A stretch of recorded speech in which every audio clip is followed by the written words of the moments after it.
Hey everybody, real quick review for you today. I'm reviewing the Black Dahlia by James Ellroy. This is my Everyman's Library edition. This is it's part of the LA Quartet, a series of 4 books, and this is my edition of that. Very nice edition. I've talked about Everyman's Library before. It's one of my favorite publishers. Very nice copy. This is what I would recommend if you want to read that book. It's just a very nice copy that has all of them. Can't go wrong with this company or this imprint, if you will. And what a big book, right? It's got the bookmark there and all sorts of extra stuff. It's a really nice copy. Anyways, real quick spoiler-free review. I will not spoil it. I read a little bit of this a couple of years ago. I had to stop. I did enjoy it. I've wanted to read this for a very long time, and we'll just put the book there so you can see. There's Mr. Ellroy. A crazy man, if you've ever seen him in interviews. I've wanted to read this for a long time, and it is a gritty crime noir novel. I'm sure we're all aware of what the Black Dahlia murder is at this point in time, Elizabeth Short. But I knew this was going to be good. I know that Ellroy is an extremely well-respected author, but I have to tell you, this is a book that completely blew me away.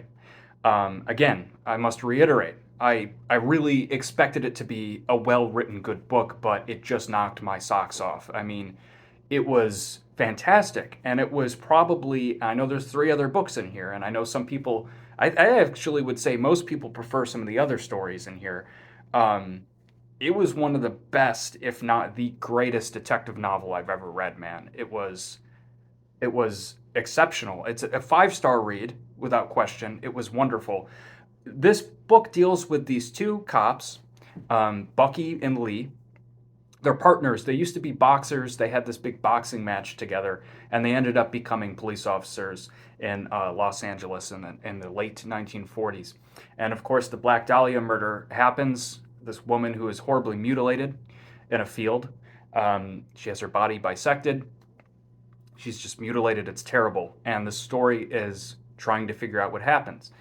And I do tend to like books where these historical sort of books where the real incidents are blended with fiction, and that can go off the rails and be done, let's say, distastefully. And this is one of the best examples of it I've ever seen.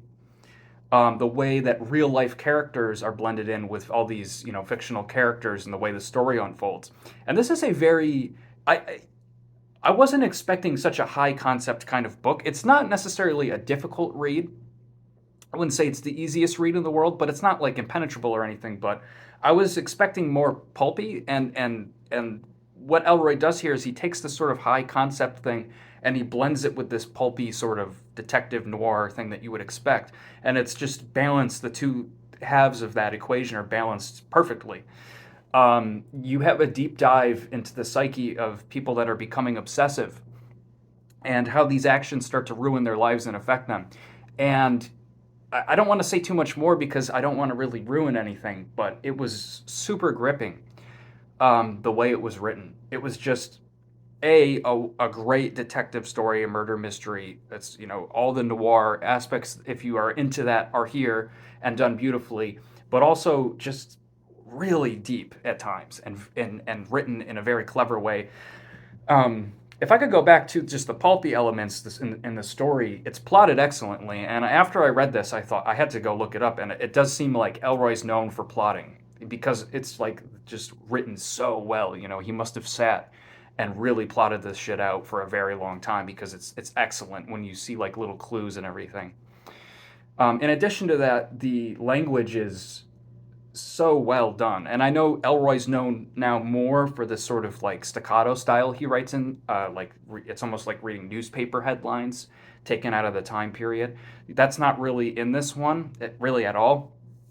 But the way it's written is, it almost at times didn't even feel like I was reading a story, like a book. It felt like I was just reading something that really happened, like this story really happened. The dialogue is superb.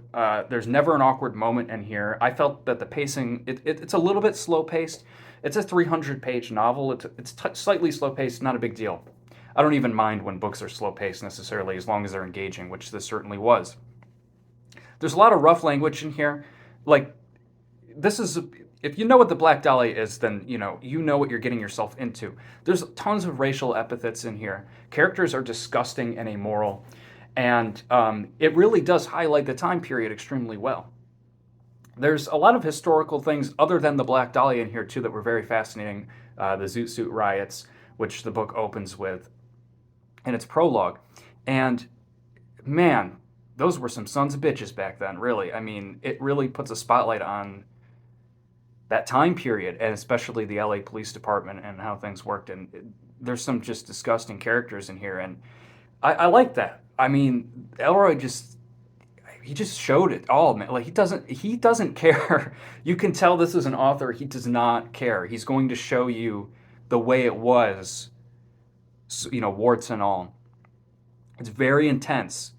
So yeah, this was one of the better books I've read ever. It was really good. I have started reading the second book, The Big Nowhere. A lot of people tend to like that one the most, and I can't wait to finish it. So I'll be back. I'm also reading a book called Special Topics in Calamity Physics. I think I mentioned that in my TPR video, and that's a book by Marisha Pessel, a kind of murder mystery, I think. And so far, so good. So yeah, I'll be back soon. If you've read The Black Dahlia, let me know, or if you've read the LA Quartet or any of them, or any other of Ellroy's books. I'm a fan now. This is really, really damn good writing. Top tier, cream of the crop level writing. All right, peace out, everybody. I hope you've been well. I'll talk to you next time.